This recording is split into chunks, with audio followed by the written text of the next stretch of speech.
Bring them out, Lot. Let us look upon these strangers. Let us know them. Please, my friends, do not do this wicked thing. These men are under my roof. Our story begins in the ancient city of Sodom, a place notorious for its wickedness. God had decided to destroy the city as a judgment for its sins. But among its inhabitants was a man named Lot, nephew of Abraham, who still followed God. One evening, 2 angels arrived at Lot's house with urgent instructions. Take your family and leave this place immediately, for the Lord is about to bring destruction upon this city. Lot, overwhelmed and panicked, hesitated. But the angels took him, his wife, and his 2 daughters by the hand and led them out of the city. As they fled, the sky above Sodom turned dark. Clouds of fire and brimstone gathered, and soon, blazing destruction rained down upon the city. Flames roared and smoke billowed into the sky, covering the once thriving city in ruin.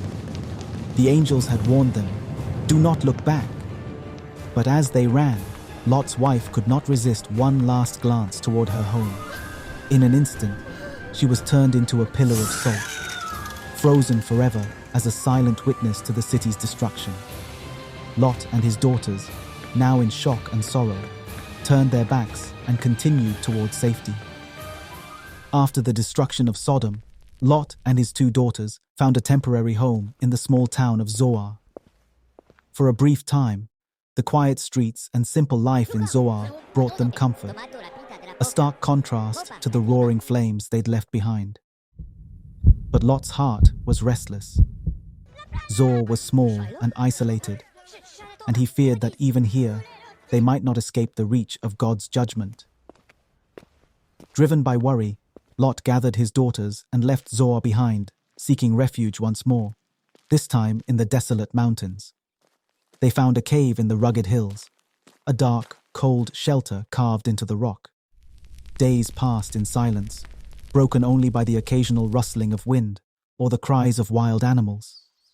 Lot and his daughters would often sit together outside the cave, staring out at the empty landscape stretching for miles, haunted by memories of all they had lost.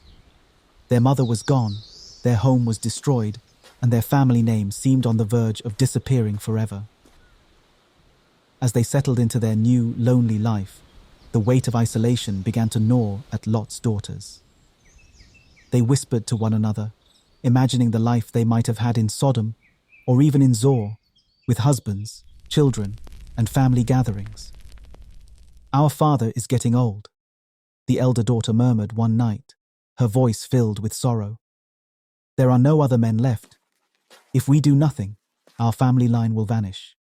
Perhaps we can find a way to preserve it ourselves." The younger daughter hesitated, but the desperation in her sister's voice struck a chord. After much talk and many silent nights in the cave, they made a decision. They would give their father wine, and while he was unaware, they would each lie with him one night after the other to bear children and continue the family line. They knew it was a strange plan, but in their isolation and despair, they felt it was the only way. On the first night, they filled a cup with wine, pressing it into their father's hands. Lot, grieving and weary, drank without hesitation, unaware of their plan. When he had fallen into a deep, heavy sleep, the elder daughter lay beside him, and in this way she conceived a child.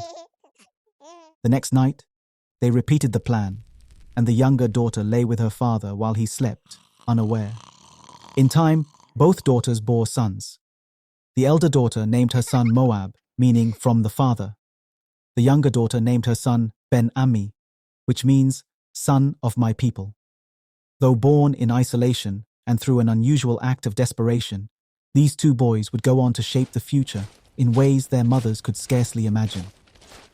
As they grew, Moab and Ben-Ammi became the founders of 2 great nations, the Moabites and the Ammonites. But the legacy of these nations was marked by struggle and tension. The Moabites, descending from Moab, settled east of the Dead Sea. Known for their rugged lifestyle and fierce warriors, they would become both friends and foes of Israel. Moab's people grew prosperous. building cities and worshipping their god Chemosh. They were known for their impressive fortifications and agricultural wealth. Yet their worship of Chemosh, which involved sacrifices and practices Israel found abhorrent, would lead to conflict with the Israelites. The Ammonites, descendants of Ben-Ami, settled further north. They became a strong and independent people, skilled in battle and often feared by their neighbors. Their god, Milcom, demanded great reverence and sometimes brutal practices. As time passed, the Ammonites frequently clashed with Israel over land and trade routes. Though sometimes friendly, their alliances often ended in rivalry and bloodshed. The Moabites and Ammonites played critical roles in Israel's history. During times of peace, trade flourished between them, and intermarriages brought moments of unity. But during times of conflict, these relationships became strained, leading to battles and even subjugation. Israel's prophets would later speak against the practices of both nations, condemning their gods and practices. Yet, despite this tension, the stories of Ruth, a Moabite woman who became the great-grandmother of King David, proved that even in the face of strife, redemption and unity were still possible. Lot's daughters, in their isolation and desperation, could never have foreseen how their actions would ripple through history.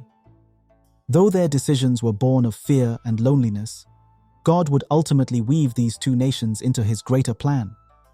Through Ruth, a Moabite, and later generations, their line would merge with that of Israel, contributing to the lineage that would one day lead to King David, and ultimately to Jesus himself.